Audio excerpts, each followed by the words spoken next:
देखो इसमें दिया है कि यदि बिंदु 1,2, 4,y, x,6 और 3,5 इसी क्रम में लेने पर, इसी क्रम में इनको लेना है, एक समांतर चतुर्भुज के शीर्ष हो तो x और y की वैल्यू ज्ञात कीजिए। समांतर चतुर्भुज का मतलब क्या होता है कि जिसकी सारी भुजाएं बराबर होती हैं,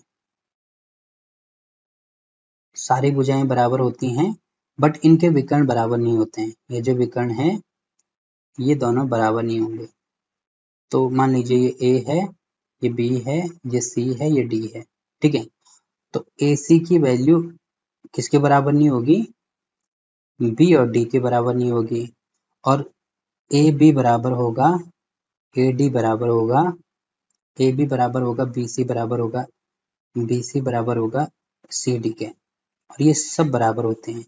अब देखो समांतर चतुर्भुज के स्पेशल चीज ये भी होती है कि इसके विकर्ण तो बराबर नहीं होते हैं, पर विकर्ण जहाँ पे प्रतिच्छेदित करते हैं वो आपस में बराबर होते हैं। मतलब यहाँ से लेकर यहाँ तक की दूरी और यहाँ से लेकर यहाँ तक की दूरी आपस में बराबर होती है। वैसे ही यहाँ से लेकर यहाँ तक की दूरी और यहाँ से लेकर यहाँ तक की दूरी बराबर होती है, ठीक है। तो ये चीज भी आपको ध्यान रखनी है। तो यहाँ पे पहला पॉइंट है 1,2, क्योंकि क्रम से लेने हैं तो पहला 1,2 यहाँ पे ले लिया। तो अब यहाँ से शुरू करना होगा, ये होगा 4,y, ये होगा x,6 और ये वाला हो जाएगा 3,5, ठीक। मुझे x और y की वैल्यू निकालनी है। तो देखो मैं कैसे निकाल सकता हूँ। देखो ये वाला पॉइंट निकाला जा सकता है यहाँ पे। ये वाला पॉइंट कैसे निकालेंगे, क्योंकि मैंने बोला कि ये आपस में बराबर होते हैं, ये आपस में बराबर होते हैं।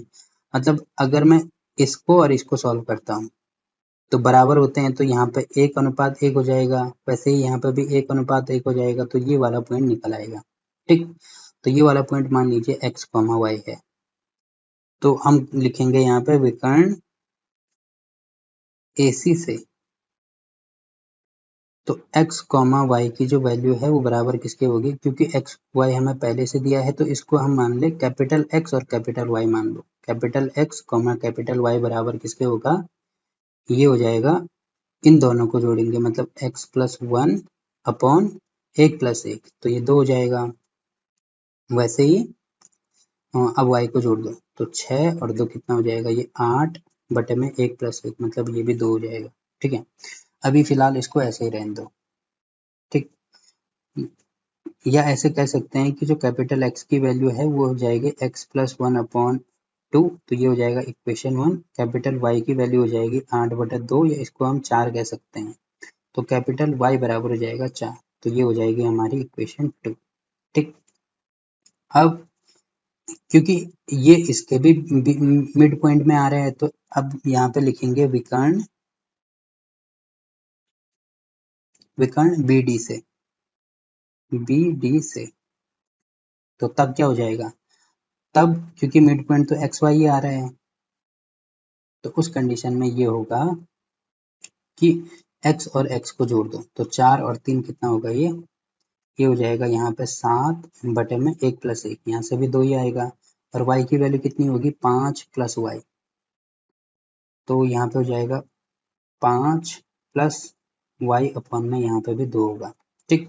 तो देखो कैपिटल X की वैल्यू यहाँ से कितनी आ रही है, 7/2, तो ये हो जाएगी हमारी इक्वेशन 3। और कैपिटल Y की वैल्यू कितनी आ रही है, 5 + y अपॉन 2, तो ये हो जाएगी हमारी इक्वेशन 4। अब देखो समीकरण 1 में ये कैपिटल X है, कब समीकरण 3 में ये भी कैपिटल X है, तो लेफ्ट हैंड साइड में कैपिटल X है, इसका मतलब या तो इसकी वैल्यू उसमें रख दो या उसकी वैल्यू इसमें रख दो। तो यहाँ पे लिखेंगे समीकरण 1 व 3 से। समीकरण 1 में x कितना है, यहाँ पे है कैपिटल X बराबर है x+/2, और इसमें है कैपिटल X बराबर 7/2। देखो x ये भी है, x ये भी है, तो a वाले x की वैल्यू यहाँ पर रख दो, तो ये हो जाएगा 7/2 बराबर x+1/2।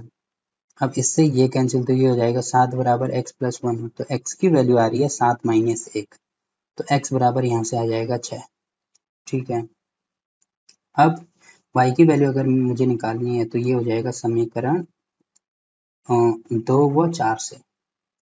तो यहाँ पे देखो y की वैल्यू कितनी है, y बराबर 4 है। y बराबर पहली कंडीशन में 4 है, दूसरी कंडीशन में 5 + y/2 है, तो इन दोनों को कंपेयर करो तो 4 बराबर हो जाएगा 5 प्लस y/2, तो इसका गुणा यहाँ तो 8 बराबर हो जाएगा 5 प्लस y।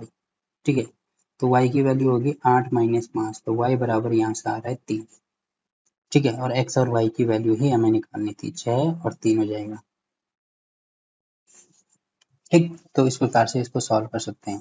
अब देखो, अगर मैं इसका सिंपल मेथड आपको बताऊं कैसे सॉल्व करना है, तो सिंपल मेथड ये है इसको सॉल्व करने का। जैसे देखो क्या करते हैं, अगर मुझे यहाँ पे x की वैल्यू चाहिए, तो ये वाला x और ये वाला x, इन दोनों को आपस में जोड़ते हैं, तो 4 और 3 कितना हो जाएगा 7, और इसके साथ में माइनस करते हैं, तो -1 करेंगे तो यहाँ से देखो x बराबर कितना आ रहा है 6।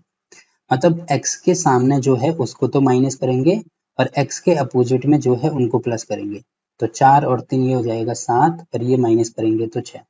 वैसे ही y के लिए भी करते हैं। ठीक है, ये वाले y की वैल्यू मुझे चाहिए, तो इसके अपोजिट में कौन कौन से हैं, 6 और 2 हैं, तो 6 और 2 कितना हो जाएगा 8। अब इसके साथ में माइनस करेंगे तो 8 माइनस 5 करेंगे तो देखो कितना आ रहा है 3, तो y की वैल्यू आ रही है 3 और x की वैल्यू आ रही है 6, y की वैल्यू आ रही है 3, तो यहाँ से इसको डायरेक्ट किया जा सकता है। ठीक, तो ये चीज़ भी आप ध्यान रख सकते हैं, बट ये चीज़ आप एग्जाम में अगर 4 नंबर में पूछा जाता है तो ये आप नहीं कर सकते हैं। ठीक है, ये बस मैं आपको तरीका बता रहा हूँ कि इस प्रकार से भी इसको सॉल्व कर सकते हैं। ठीक।